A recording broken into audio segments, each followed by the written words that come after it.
來繼續來看國民黨的副主席李乾龍，伊的車予不明的人士安裝追蹤器，但是無報警。新北市警察局的副局長林武宏閣專工去甲李乾龍會面溝通，但是李乾龍也是無打算要報警。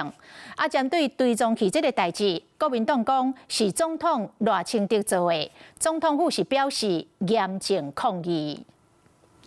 新北警察局副局長林武宏，人就坐佇蔣金紅的這個服務處內，專工來找國民黨副主席李乾龍開講，因為李乾龍車後的方向燈發現追蹤器。應該是下午3點，我們局長會開記者會，做一個整體的說明。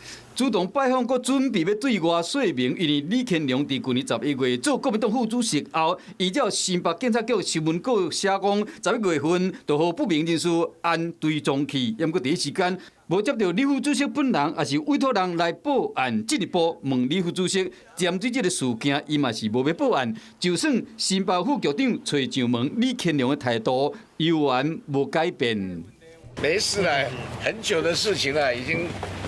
過去了啊！好，謝謝，感謝。請問會跟警方報警嗎？沒有，他們有來關心了，有來關心啊。副主席的車有追蹤器，國民黨唔敢大意買相關的設備，將國民黨規棟大樓攏檢查過，嘛檢查國民黨主席鄭麗文的車，最後攏無什麼發現，嘛無打算要報案。不過等總統賴清德卸任後，講一定會追究。